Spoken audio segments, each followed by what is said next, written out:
Muy buenas tardes, estimados estudiantes. Nos encontramos en una nueva sesión sincrónica dentro de nuestra guía de aprendizaje denominada Introducción al Derecho Penal.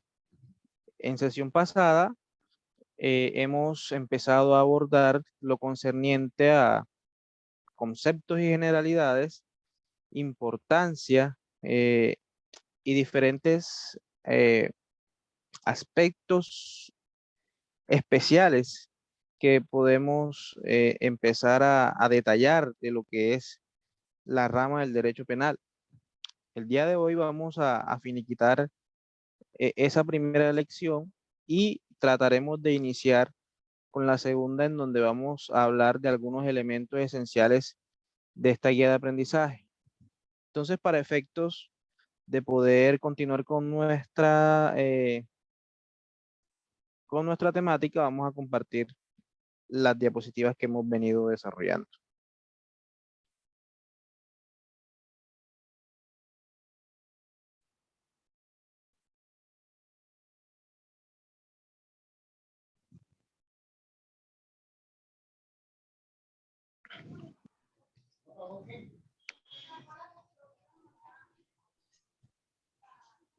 Ella fue a buscar a Camilo.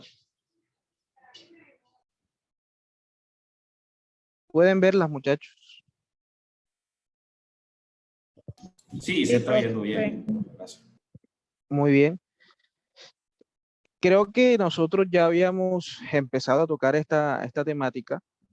Si ya pues no la habíamos desarrollado, pues es importante hacer un paralelo, ¿sí? Vamos a tratar de sistematizar lo que habíamos desarrollado en la última clase, pues con lo que vamos a empezar a hablar en la del día de hoy. Y habíamos dicho que entonces la finalidad del derecho penal como rama, ¿sí? Como parte esencial del ordenamiento jurídico, porque es que nosotros estamos hablando de normativa que tiene como objetivo castigar a las personas que en algún momento cometen una infracción, cometen un acto que es reprochable a la luz de la moral, no tanto de la moral, sino a la luz de la norma jurídica. Recuerden, ¿por qué lo digo a la luz no de la moral, sino de la norma jurídica? Porque recuerden que nosotros acá nos hemos saciado o hemos hablado hasta la saciedad de el principio de legalidad, ¿sí? Entonces no podemos hablar de aspectos morales, aunque obviamente cometer un delito transgrede la moral, pero a la vez de transgreder un factor moral, pues también transgrede una norma que tiene como característica un precepto legal que impone una prohibición, ¿sí? Y eso es muy importante que ustedes lo tengan en cuenta, y es que en el Código Penal vamos a encontrar, podríamos decirlo, que obligaciones de no hacer. Cuando ustedes vieron las obligaciones, ¿sí? Ustedes se dieron cuenta que según la ley hay tres clases de obligaciones. ¿Cuáles son, muchachos? A ver, recuérdenme. Derecho civil. ¿Cuáles son esas tres obligaciones? Obligaciones según la ley. Hacer, no hacer y dar. Perfecto. Dar, hacer y no hacer. Y en este caso podríamos hacer una semejanza. No digo que de pronto esté bien teóricamente, pero sí podríamos hacerlo en aspecto académico y de alguna manera referenciar el de Código Penal como obligaciones de no hacer, como de prohibiciones, ¿sí? Entonces, por ejemplo, el que matare, eso implica a que usted debe abstenerse, ¿sí? Abstenerse de cometer esa conducta eh, que trae una consecuencia jurídica estipulada en la misma norma. Entonces, toda esa normatividad, muchachos, tiene como finalidad establecer un orden, ya que simplemente a lo largo de la historia, y ustedes saben, y me he cansado de decirlo también, evolución social es igual a evolución normativa. Y el hombre, el ser humano se ha dado cuenta de que hay algunas conductas que transgreden bienes jurídicos tutelados, la vida, el patrimonio económico, y entonces nace, ¿sí?, la norma penal con el fin de evitar que haya cercenamiento de esos bienes jurídicos tutelados al momento de castigar esas situaciones fácticas, ¿sí? Y eso produce entonces que exista o por lo menos se trate, porque no podemos decir que sea plenamente efectivo, pues un orden social establecido, ¿sí? Es decir, con el derecho penal lo que busca el Estado es buscar un orden, ¿sí? Buscar, podríamos decirlo, un equilibrio, la paz, que de pronto dijo un colega cuando se refería a un sitio, eso era mejor que la atalaya, ¿cierto? La cuestión del paraíso y eso es lo que de pronto busca el Código Penal, pero que pues a todas luces estamos un poco lejanos de eso. Eh, el titular del derecho penal es el Estado, eso ya acá lo establecimos, el derecho penal es de derecho público, es una facultad única y exclusiva del Estado. Eh, hay algunas fases nuevas a partir de 2017 con el nacimiento del proceso verbal abreviado, en donde nació o donde surgió lo que conocemos como el acusador privado, pues podríamos decir que de pronto ahí se le otorga una pequeña facultad a las personas de que puedan ellos acusar, pero solamente en algunos delitos. Pero en líneas generales, la única entidad que tiene la facultad de perseguir el delito es la Fiscalía General de la Nación, que es quien tiene la encabeza o la titularidad de la acción penal. Y obviamente en cabeza de los jueces de la República, que ellos son los únicos, ojo, los únicos que pueden imponer una sanción. Eso hay que dejarlo muy en claro, muchachos, porque no hay que tomarnos, y eso siempre lo hemos dicho y lo dicen en las noticias.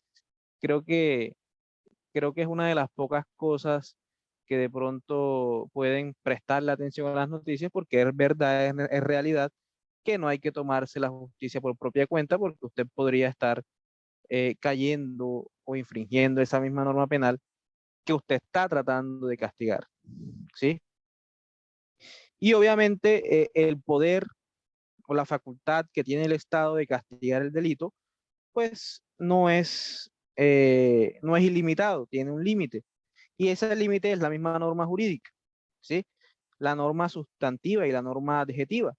¿Por qué? Porque el Estado, muy a pesar de que sea el peor delincuente, no puede pasar por encima de los derechos procesales y sustantivos que tiene una persona que está siendo procesada. Eso tienen que tenerlo muy en cuenta, y por eso entonces el peor delincuente tiene sus derechos y se les debe garantizar el respeto de sus derechos. Por eso entonces, por ejemplo, miren lo que sucedió con este señor, el hermano de Mauricio Leal, que muy a pesar de que lo que cometió fue una aberración, transgrede la moral, transgrede lo que ustedes quieran, pero el sujeto tuvo derecho a, por ejemplo, suscribir un preacuerdo, una norma procesal que le otorga un beneficio y que es rebaja de pena. Por el hecho de ser el peor criminal, no quiere decir que hay que transgredirle sus derechos como persona, ¿sí? ¿Alguna pregunta, algún aporte con respecto a lo que he dicho, muchachos? No, profe, claro, hasta ahí. No, claro, hasta ahí. Perfecto. Bien, vamos a hablar entonces de lo que son los elementos del derecho penal, ¿sí?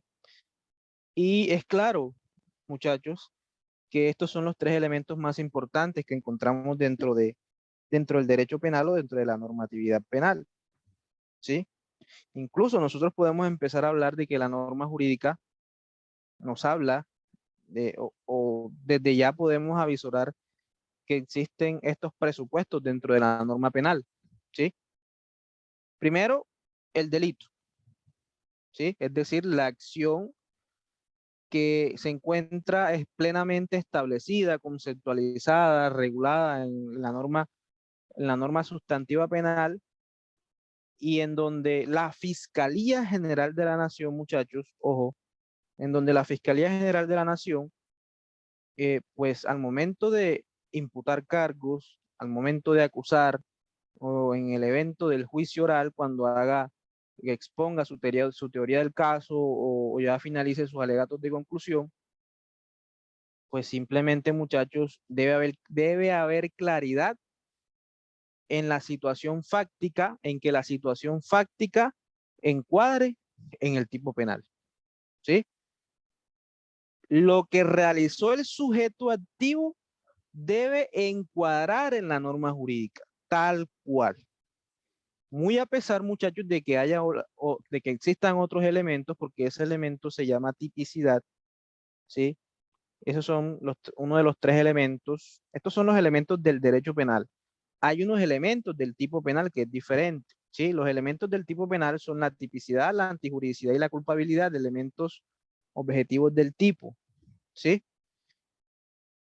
Y en ese caso nosotros estamos refiriéndonos al delito como la tipicidad, muy distinto a lo que es la atipicidad, que es cuando la conducta de la persona no encuadra en el tipo penal. Conducta típica, es decir, el suceso fáctico que acontece encuadra perfectamente en el tipo penal. Situación atípica, puede ser que de pronto haya una situación, pero no encuadra totalmente en el tipo penal. Vamos con un ejemplo. Y ustedes me dirán, voy a lanzar una pregunta y ustedes me dirán sí o no. El hecho de tener relaciones sexuales con una menor de edad, póngale usted 16 años, ¿es delito? ¿Qué dicen ustedes? A ver, No, profe. expliquen, por favor. Pues hasta donde yo sé es delito cuando es menor de 14 años, que bueno, se relaciona con lo de la pubertad, pero menor de 18, hasta donde sé, no. ¿Cuál es la razón? La razón jurídica. Quiero que me hablen.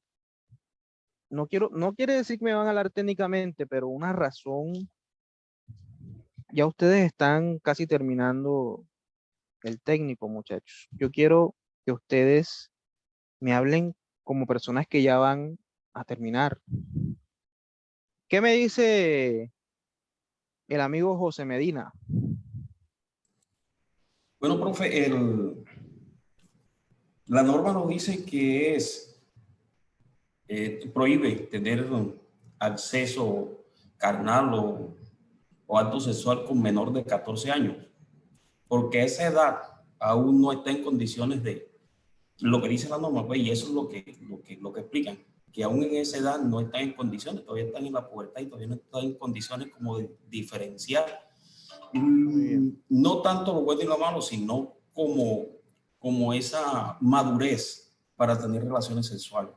Bueno, lanzo una pregunta, José, y para todos ustedes, muchachos. ¿Moralmente se ve bien que una persona tenga, una persona de 30, 26, no sé, relaciones con una chica de 15, 16 años? ¿Se ve bien moralmente? Moralmente no se ve bien porque incluso hemos visto de más edad con menores, tanto de niñas con hombres mayores o como con niños con mujeres mayores. Moralmente no se ve, pero la norma no lo impide. Ahora, Muy bien.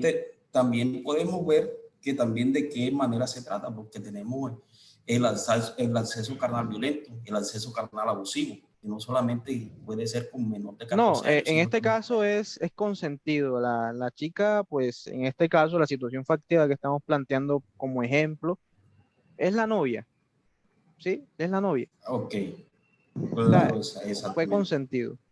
Ah, Bien, consentido ya, un menor de Buenas 14 años. tardes. cuéntame, Seni. Bueno, profe, buenas tardes primero que todo. Bueno, Buenas en tardes. cierta ocasión en una clase de usted o de nosotros todos, no recuerdo, se habló de que una persona con 14 años, aunque sea una persona ya grande, porque puede ser así, todavía no tiene la capacidad mental de lo que está haciendo. Eso creo que fue lo que se dijo en esa clase, según la ley. No sé si estaré equivocada, entonces, esa es mi opinión. Muy bien. Gracias, Enia. Bueno, vamos a finiquitar este aspecto del delito y vamos a finiquitar con el ejemplo. ¿Listo?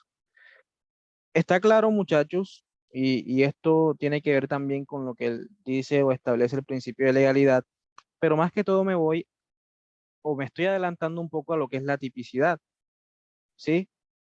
¿Por qué? Porque lo que suceda en el mundo fenomenológico, es decir, cuando hablamos de mundo fenomenológico, es decir, en el mundo real, debe tener un encuadre o debe tener un haber normativo, ¿sí?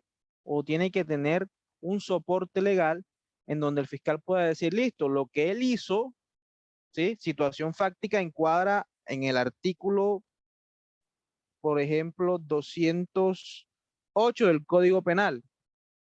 Pero vamos a suponer que, listo, la muchacha tiene 15 años. Puede ser que de pronto no esté mentalmente lista para una relación sexual, ¿cierto? Pero el Código Penal puede que sea moralmente muy malo, pero el Código Penal, muchachos, realmente no castiga esa situación como delito. ¿Debería? Yo diría que de pronto sí. O bueno, no sabemos realmente porque todas las personas no tienen la misma o no llegan a la etapa de madurez las personas al mismo momento. Creo que cada persona llega a ese momento de madurez, cada quien llega a esa etapa como debe ser, ¿cierto? Profe, a eso era lo que me refería, fue lo que yo, pues lo que se dijo en clase. Sí. Bueno, entonces ya para poder establecer, muchachos, esto del delito, es simplemente, muchachos, de que para que el fiscal pueda, o la fiscalía, el Estado, a través de la fiscalía, endilgar una situación fáctica y encuadrarla en un tipo penal, pues obviamente la situación fáctica debe soportarse en una norma jurídica establecida y vigente, ¿sí? Si no es así, no va a poder condenarse a ese sujeto activo o esa persona que ha infringido o que de pronto, no digamos infringido, sino que ha incurrido en esa situación fáctica, ¿sí? Porque muy a pesar, muchachos, en el ejemplo que les di, de que se vea mal, de que de pronto el papá del padre de familia diga, no, lo vamos a denunciar, pues simplemente no hay una conducta que esté tipificada o que se encuadre en un tipo penal, aunque se vea mal, y pues simplemente el fiscal lo que va a hacer es eh, establecer que la situación es atípica, ¿sí? Porque no encuadra en un tipo penal, ¿sí? Y en ese caso, muchachos, pues para que tengamos claridad, pues obviamente lo que se castiga en ese delito de acceso carnal abusivo es la incapacidad que tiene el menor de edad, el menor de 14 años, por estar establecido de esa manera en el código. ¿Por qué digo en el código? Porque es que hay menores que de pronto tienen una madurez adelantada, ¿cierto? En ese caso, o de pronto esa etapa de madurez la alcanzan un poco más, incluso físicamente. Por eso entonces en la corte también han establecido que de pronto esas personas que han cometido esa clase de delitos hay que estar muy atentos porque quizás han sido engañados o de pronto se convencieron de que no tenía esa edad y pues hay que mirar esas circunstancias. Pero entonces la situación fáctica debe encuadrar en el tipo penal para considerarse delito. Mientras tanto, será una situación atípica. ¿Claro eso, muchachos, o tienen alguna pregunta? Profe, yo tengo una duda, no tanto con respecto a este, vamos a llevar a coalición otra otra situación que usted colocó ahorita, que es la Sí. situación del señor Leal. Cierto Sí. que los familiares estaban pidiendo que también se le inculpara el delito de tortura. En ese sentido, también estaban, pues, con todos los elementos probatorios que allí estuvieron, dicen que también hubo tortura en ese acto, pero el fiscal consideró que no había. ¿Qué posibilidad puede haber de que sí, de que no? De esto, pues abogando por el principio de legalidad, porque tendría que haber una conducta. Y ahí sí estaba el delito que posiblemente fue la tortura. ¿Qué dice sobre eso, profe? Una claridad en eso. A ver, en ese caso, y por eso hay que estar siempre atentos a lo que es la titularidad de la acción penal, ¿sí?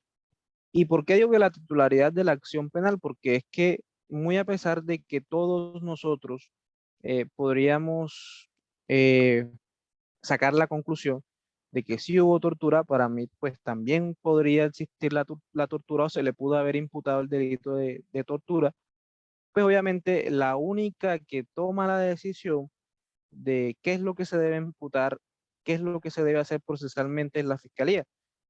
Y pues esa fue la decisión que tomó, en este caso creo que fue la Fiscalía General de la Nación, no sé qué fiscal fue el delegado para eso, y pues como les digo, una cosa es que ellos pueden acusar, ¿sí? Y una cosa es de pronto por ejemplo, nosotros pudiésemos, como fiscales nosotros, imputar el delito de tortura y el juez en un juicio oral nos diga, no, no hubo tortura por esto, ¿sí? Ahora, la titularidad de la acción penal es de la fiscalía y ella decide qué imputa y qué no. Podríamos estar diciendo que es un aspecto muy subjetivo en ese caso, eh, y decisión del fiscal de turno, ¿sí? Entonces es un aspecto muy subjetivo, José. Como lo pudo haber imputado, como no lo imputó ella, porque fue creo que fue una fiscal, otro fiscal pudo haberlo imputado con sus argumentos, ¿sí? Entonces es un aspecto como que muy subjetivo y pues ya depende del fiscal de turno. Como me sucedió a mí en un caso donde el primer fiscal que estuvo en la imputación, imputó, perdón, el delito de homicidio agravado, y ya cuando pasó a otro fiscal, el fiscal que hizo la acusación, lo que hizo fue eh, eh, cambiar el tipo penal, ¿sí? Quitarle el agravante y pasarlo a simple porque no cumplía los requisitos para encuadrarlo en ese agravante. Entonces, es un aspecto muy subjetivo, José, y pues ya depende de no digamos de cada persona, de cada fiscal, ¿sí? Clara, resuelta tu pregunta, José. Sí, claro.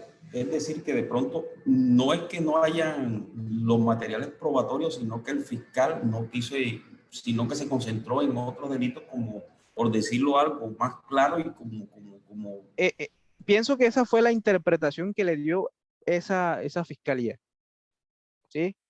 Pudo de pronto otro fiscal darle otra tipificación y de pronto con otros argumentos también válidos, porque es que el derecho penal y miren lo que dijimos, es valorativo, ¿sí? Entonces hay un aspecto subjetivo y no solamente para el fiscal, sino también para el juez, ¿sí? Puede que el juez diga o el fiscal piense una cosa o tenga unos fundamentos diferentes a los que tenga el juez, y pues ahí obviamente quien toma la decisión es el juez de la República. Para imputar y para acusar el fiscal, pero para condenar el juez, ¿sí? Entonces, ¿quedó claro eso, José? sí, claro, Y gracias, profe. audiencia. Bien. Segundo elemento, muchachos. Cuéntame, Senia. No, profe, nada, gracias. Bien.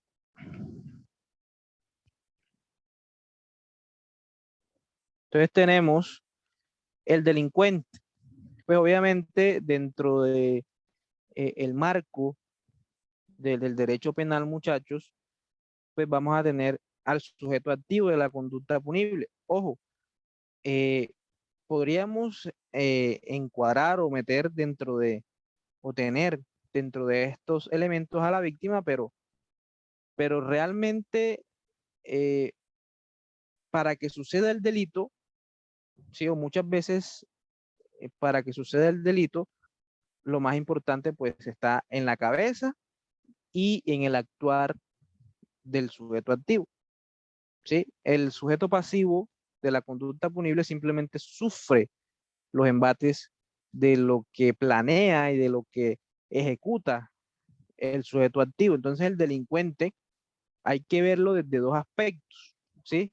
El aspecto externo y el aspecto interno, ¿sí? ¿Por qué el aspecto externo? Porque los factores sociales, económicos, políticos, ¿sí? También influyen en las circunstancias que llevan a la comisión de un delito para una persona, ¿sí? Eso también influye, ¿cierto? Cuéntenme. Profe, no escucho. ¿No me escuchan, muchachos? Sí, profe, sí, yo sí le escucho claro. José Sáez, por favor, revisa tu dispositivo a ver qué le sucede. Entonces, sí, simplemente, muchachos, hay que hacer una visualización externa e interna de lo que es el sujeto activo, ¿sí? Situaciones externas, lo social, ¿por qué cometen delitos? Entonces viene una guía de aprendizaje que vamos a ver acá, que se llama criminología. Pues los factores sociales y económicos también influyen mucho. ¿Qué lleva a que una persona cometa el delito de hurto? De pronto la necesidad. Ahora, hay algunos, ¿sí? Que lo tienen de hobby o de trabajo y son ya situaciones que son más que todo psicológicas. Pero los factores externos, esos son los factores internos, pero los, ¿sí? ¿Cuál es la ley que protege a los delincuentes? Delincuentes, por favor. La ley que protege al delincuente. Pues, a ver, no es que se proteja al delincuente, sino que cuando una persona es acusada, ¿sí? O se encuentra dentro de un proceso penal, hay un principio que se llama la presunción de inocencia, ¿sí?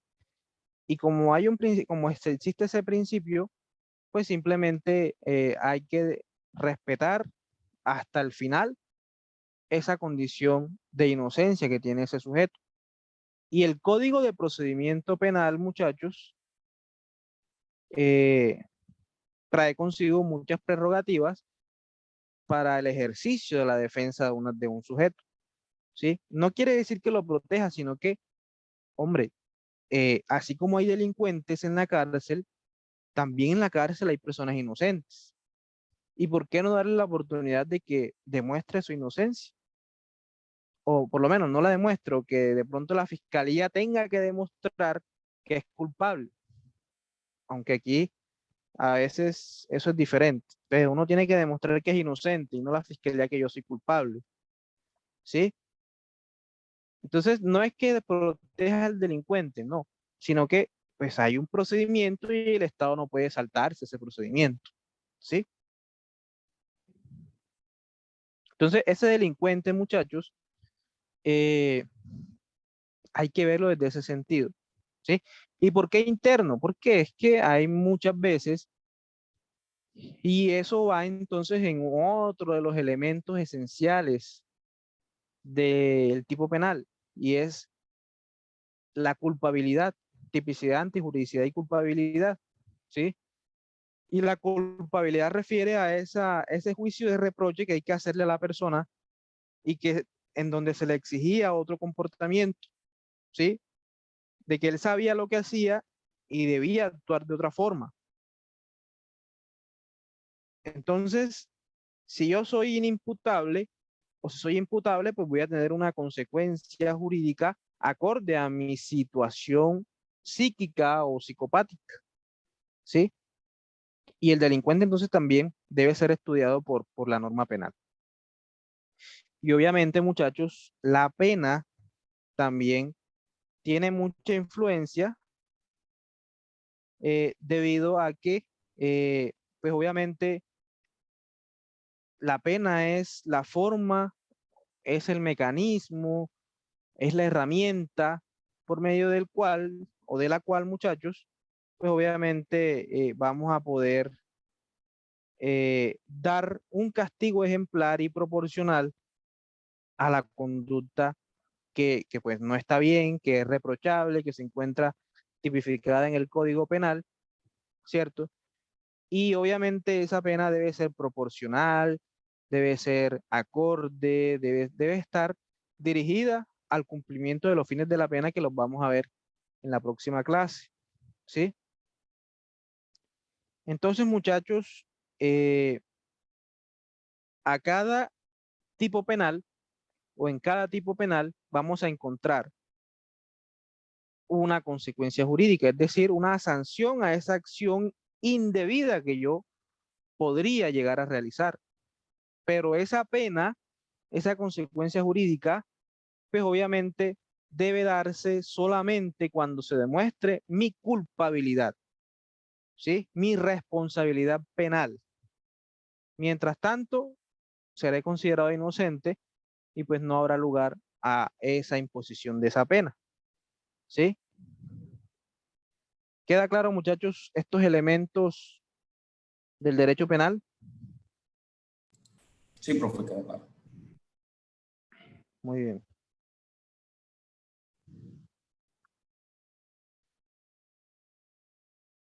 Bien, muchachos, creo que esto está más que claro. Las fuentes del derecho penal, una de las fuentes o la fuente más importante del derecho penal, acorde a lo que reza el principio de legalidad, pues obviamente es la norma jurídica, la ley, ¿sí? La ley es una de las fuentes principales del derecho penal lo que conocemos como el principio de legalidad. Lo que no se encuentra en la norma no será delito, ¿sí? Ahora, hoy en día, muchachos, también debemos tener en cuenta estos factores, como la costumbre, sobre todo la jurisprudencia, muchachos.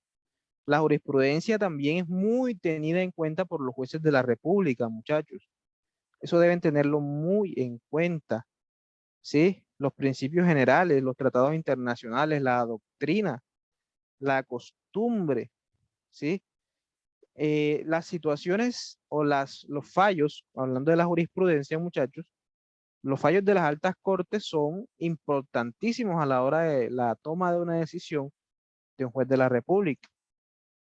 Entonces, debemos tener en cuenta, muchachos, la ley y yo diría que mucho la jurisprudencia, los fallos de las altas cortes para el evento de la toma de una decisión en un proceso penal, ¿sí? La ley y la jurisprudencia. Jurisprudencia entendida como sentencias de las altas cortes, muchachos.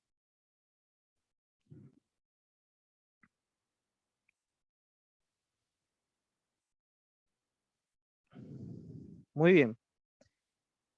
Entonces ya para ir finalizando, ya nos quedan 4 minutos, pues estos serán los temas a tratar en nuestra próxima sesión sincrónica, que será en unos minutos, ¿sí? Cuando ya se acabe esta sesión.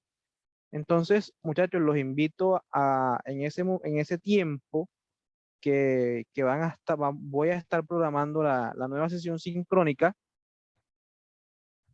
Vamos a tener a la mano los artículos del Código Penal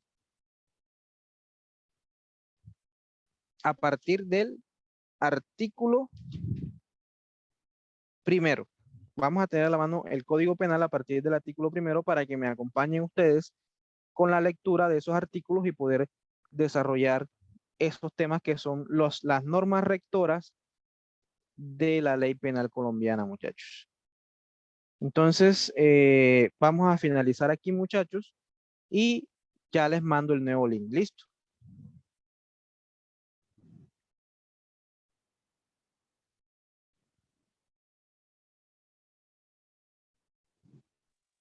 Listo, bro.